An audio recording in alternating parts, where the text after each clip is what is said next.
Hello guys, स्वागत है आपका हमारे YouTube channel all in one classes में। तो थंबनेल देखकर आप भी यहाँ पर आए हैं, मतलब कि आप भी फिजिक्स में टॉप करना चाहते हैं।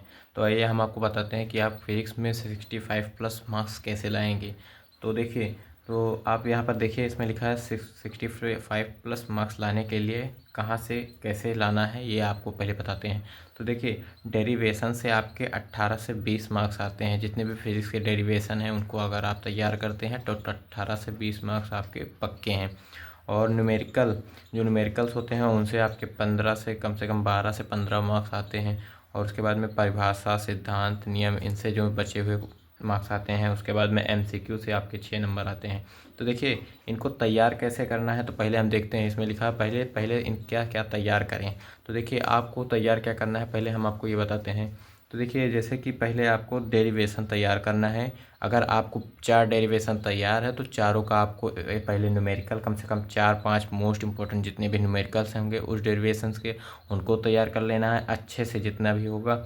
उसके बाद में देखिए, परिभाषा आप साल भर तो आप परिभाषा रटते रहते हैं, परिभाषा रटेंगे, नियम रटेंगे, तो अब परिभाषा नियम से ज़्यादा नहीं आता है, ज़्यादा आपका डेरिवेशन या न्यूमेरिकल से आता है। आप अगर डेरिवेशन नंबर तैयार कर लेते हैं तो इसमें 70 में से आपका 35 नंबर का कम से कम डेरिवेशन और न्यूमेरिकल्स में से आता है। तो 50% मार्क तो आपको यहीं से मिल जाता है। तो पहले तो आपको तैयार क्या करना है, पहले आपको डेरिवेशन तैयार करना है। उस डेरिवेशन के जितने भी न्यूमेरिकल्स हैं, कम से कम 5 महत्वपूर्ण जितने भी न्यूमेरिकल्स हैं उनको तैयार कीजिए। उसके बाद आपको क्या करना है, आपको परिभाषा, सिद्धांत और नियम पर फोकस करना है। ये परिभाषा, सिद्धांत, नियम आप तैयार करेंगे। उसके बाद जो देखिए, एमसीक्यू की बात रही तो एमसीक्यू आपको कहीं से नहीं, यहाँ जो आपने डेरिवेशन, न्यूमेरिकल और परिभाषा तैयार की हैं इन्हीं में से आपको जितने भी एमसीक्यू हैं उन्हीं में से आएंगे। तो एमसीक्यू पर ज़्यादा ध्यान नहीं देंगे आप सबसे पहले तो डेरिवेशन अच्छे से तैयार कीजिए। उनके 5 मोस्ट इंपॉर्टेंट जितने भी न्यूमेरिकल्स होंगे उनको तैयार कीजिए।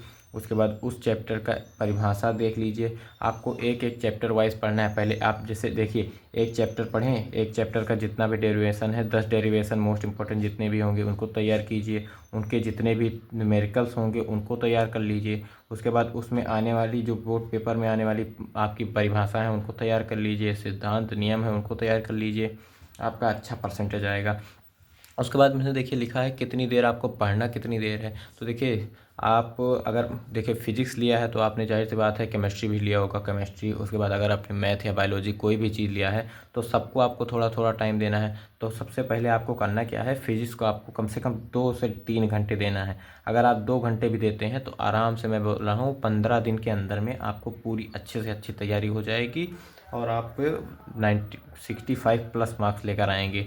तो देखिए, आपको 2 घंटा या 3 घंटा आप जितना भी आप निकाल पाएँ इसको देना है। और हाँ, सबसे पहला बात तो ये कि आपको इसका मतलब टाइम एक फ़िक्स नहीं करना है। आपको जब टाइम मिले वो पढ़ लीजिए। अगर जैसे देखिए, आप टाइम फ़िक्स करते हैं, उस टाइम पे आपको कोई काम आ जाता है तो आप उस टाइम पर आप अगर किसी काम में लग गए हैं तो वो काम करेंगे, उसके बाद आप भूल जाएंगे कि छोड़ो कल से पढ़ेंगे, आप तो टाइम चला गया है। तो ऐसा नहीं करना है आपको।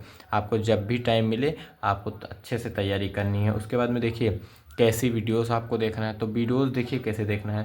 पहले तो बहुत सारी वीडियोस यूट्यूब पर पड़ी हैं, लेकिन जितनी भी अच्छे टीचर हैं, जितने जिनकी अच्छी व्यूज़ गई हैं, जिनकी अच्छे अच्छे वो हैं, उनको उनको देखिए। जितने भी मोस्ट इंपॉर्टेंट क्वेश्चंस हैं फिजिक्स की, तो मैं आपको एक वीडियो सजेस्ट करूँगा। एक लोग हैं मैथ वल्ला बाई पीके, वो बहुत अच्छा पढ़ाते हैं। मैं आपको लिख कर दिखा दे रहा हूँ कैसे आपको सर्च करना है। तो मैथ वल्ला बाई पीके, ये आपको सर्च कर देना है। मैथ वल्ला बाई पीके आप सर्च कर देंगे, इनकी वीडियोस को आप देखिए, ये बहुत अच्छा ही पढ़ाते हैं। और देखिए, आपको 4 नंबर यहाँ पर लिखा है मास्टर माइंड या अनसॉल्व से पढ़ें। तो आपको मैं बता देता हूँ, मास्टर माइंड और अनसॉल्व से पढ़ना बहुत ही ज़्यादा अच्छा है। क्योंकि देखिए, मास्टर माइंड और अनसॉल्व में कैसे प्रश्न रहते हैं जो कि आपको प्रीवियस ईयर में पूछे गए हैं, वो आपको पिछले कई सालों के PYQs देंगे। जितने भी प्रीवियस ईयर में क्वेश्चन पूछे गए हैं वो आपको देंगे।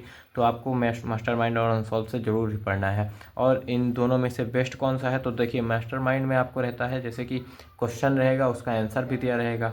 और अनसॉल्व में केवल आपको क्वेश्चन दिया रहेगा, उसका आंसर आपको कहीं से भी और ढूंढ कर लिखना है। तो देखिए, अनसॉल्व अगर आप करते हैं तो आपको क्वेश्चन के आंसर नहीं पता रहेंगे और आपको ज़्यादा से ज़्यादा तैयार होंगे। तो ऐसे वीडियोस के लिए हमारे चैनल को सब्सक्राइब कीजिए। और हाँ, मैथ में मैंने भी स्ट्रेटजी बताई है पढ़ने की, तो इसको भी तैयार कर लीजिए। अगर वीडियो अच्छी लगी तो वीडियो को लाइक कीजिए। Thank you.